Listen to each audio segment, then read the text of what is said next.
Papa, Prophet, a philanthropist, eminent person of T.B Joshua. I've never met him in my life as a man of God. I don't need to tell anybody. Why should I cover him? Somebody I've never met face to face, but on screen and spiritually, I respected his ministry. I've never met him one-on-one. I listen to his ministration, and listen to everything he used to be about God. Because whoever that is doing something that's related to God, they are my mentor, they are my model, they are my role model. I so much cherish their charismatic energy.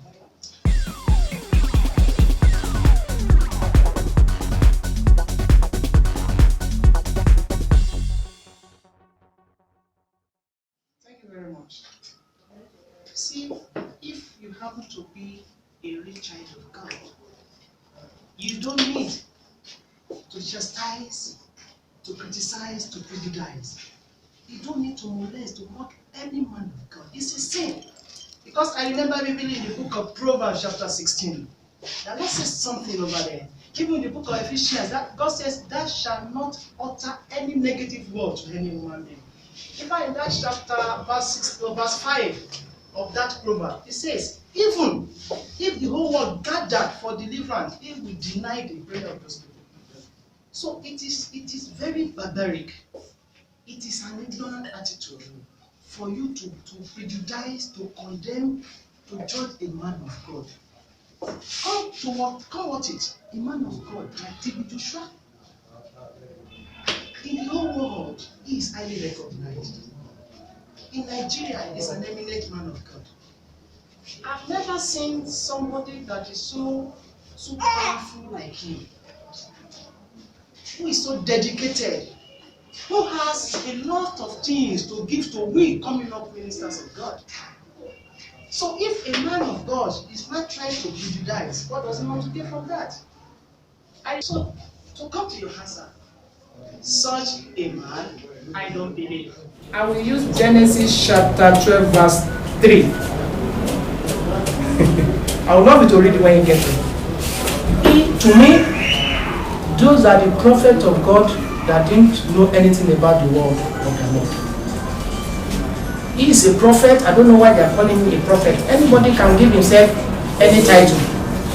He can give himself any title. One, he's not qualified to be a prophet of God. And I don't think he's nobody. I've never met him. Like now, in Alimosho, this particular Alimosho you are talking of, in Kan, I am recognized in Kan in Alimosho. I represented most of Mola. Unification, I am recognized. If you go to that local, tell me the local government this man came from. And I represented this local government and say this is this. If he belonged to the origin of Celestial Church of Christ, I don't think he will have that God to disperse, to prejudice, to condemn, to chastise, to amend people like Irapade Parish and the rest. You know what? The man said there's no Christian in Nigeria. He said there's no Christian in Nigeria. I was just shocked. When a prophet said there is no Christian, definitely, who are you? Who are you? So, to me, he's not a man of God. In the book of Matthew chapter 24, there's something he said concerning toward the end of the world. A lot of people will come out claiming they are working for God. He said, to the extent they will deceive you, my people. So, I believe he belongs to one of them. I believe he belongs to one of them. For you to have condemned people of that eminent Prophet T.B Joshua that been recognized in the whole world, and for him to even say there is no Christian in Nigeria, I don't know where he got that from. Invariably, he's not a Christian, he's not a prophet. He belongs to other people.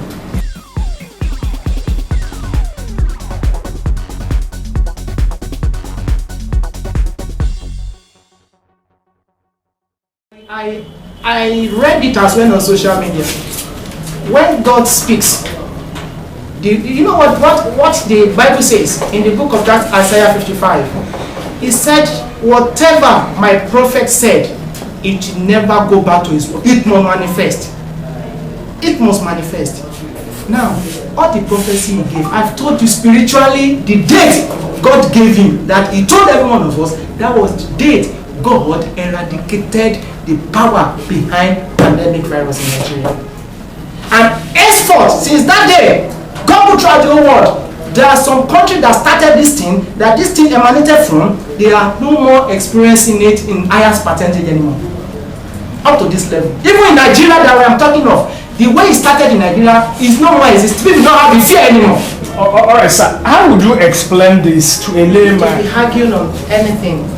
In the book of Galatians chapter 5 and 16, that is why you hear about the Spirit. When you are embedded with the Spirit of God, then you'll be able to interpret any message from God. Remember when Christ was in the world with his disciples, he told them, he shall come like a thief. Yet none of them understood. How can a thief come through the window? We have cutlass, we kill him. No, but he was speaking in parable. Prophet T.B Joshua have been sent by God. So we are talking of something of spiritual. It's quite different from physical. From this physical realm, that is what you people in Nigeria are looking at it.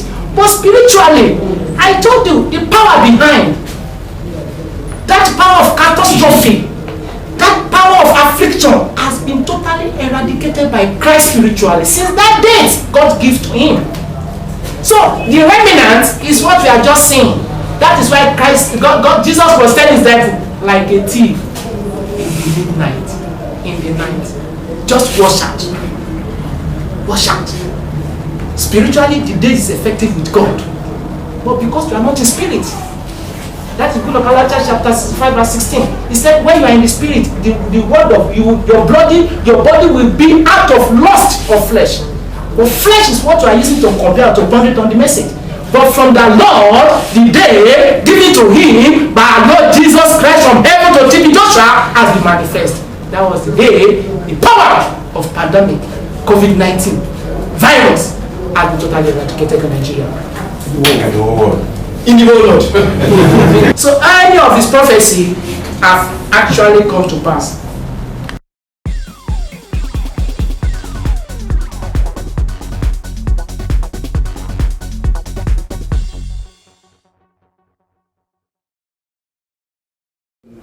No, and it's not. Because in the book of James chapter 1 verse 27, there he told us where we should go, what we should do, how we should give alms to people that are in need, the widows, the fatherless, the motherless one.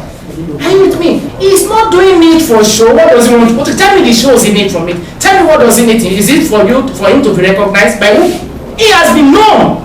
He knows that he believes in the scripture. Because the Bible says we should give out to those that are in need. So he's doing this. He's not giving it to. He said Prophet T.B Joshua did not have a university. Yes, I got good. I sat. I have not seen any. But there are some things I knew, I saw, I read about him. He has so many students that he was the one sponsoring them, giving them scholarship. Cambridge University, all this expensive university you are talking of, he has more than 100 in each of them. The list he had is about 50 students that is sponsoring them. That is when you know he doesn't need anything in return. He has the money to give and doing it generously. So he doesn't believe in establishing university so that he can make money. For what? He doesn't want to add to their burden, but he wanted to take away their burdens. That is why he's giving scholarship. Not only Nigerians, so many countries in the world.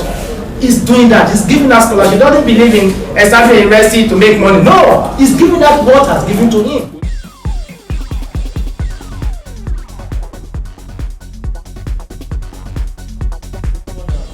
You see, I am just always amazed in the sense that any simple thing about a man of God, people try to prophesize it. Sir, if Christ went to mountain to pray and he kept it secretly, can we find in the scripture? Can we find in the Bible? Even when he was going to pray again the mountain, told the time he wanted to or it's time to release himself, because they didn't capture him, he released himself at the mountain, showing this because a lot of people have dispersed his reputation that he doesn't fast, he was not fasting, he doesn't pray, he doesn't do anything. This does at a point to correct those ones that are giving him bad recommendation. Going to mountain is what God needs. If they televise, they show you, it's for, if you have not seen it, you will not know how long, the kind of things he has entailed his life to do for Nigeria, for the world, for the masses. So if he shows this, it's just an indication for you people to see the way what I've been doing for now. And this is life whereby you prove. It's a lesson to me as well. It's a lesson to me. Seeing this, I said, okay, if somebody like Prophet T.B Joshua could be going to a mountain to pray like this for days, then I don't think I need to sleep again in my 2-bedroom flat. I need to carry my pillow and go to the mountain and start living there so that I can become a strong, powerful man of God. That lesson for even his disciples, see where I used to go and pray with God. You too can do the same. I thought I've learned from him. Though there are some mountains I used to go, but now I know I've not started yet. Because somebody that is recognized throughout the whole universe can still even go to mountain. It shows he does not have anything under his bed that is using as a power to see a vision or to cast away demon, but he's only consulting with God. It's an evidence. So there's nothing bad in it. There's nothing bad in it. This is a modern life where at times you reveal some things to people to emulate, to know, to understand. Whereby their evil thought could be vanished from their hearts. Joshua is one of the prophets that have been sent by God. Because if you go to the book of Ecclesiastes chapter 9 verse 11, it says something related to the time and season of every prophet. There was a time we have Bishop Idahosa in Nigeria. That was his own time. Now, this generation belonged to Prophet T.B Joshua, because the Bible said it clearly, comprehensively, that everything is season. He said the race is not for the sweet, the battle is not for the strong, likewise the bread is not for the wise. He said everything works with his own time. That is why the book of Ecclesiastes chapter 3 verse 4 said as well, there is a season for planting, reaping. So this is the season of Prophet T.B Joshua. He's been sent by God. Nobody can dispute that. We don't need to argue back. Just believe in whatever he's telling you. Always turn your TV to his station. Then you will know he's willing so. If you listen to him, if you hear him very well, if you pray along with him, you will never remain the same. Pray for him in the mighty name of Jesus. He will finish well. Every hand that gather against him, and look what in the heart. Every spirit that gather against him, they shall be scattered in the mighty name of Jesus. If you want to get in touch with me, this is my mobile number: 082 23 54 8179. Let me repeat it again: 082 23 54 8179.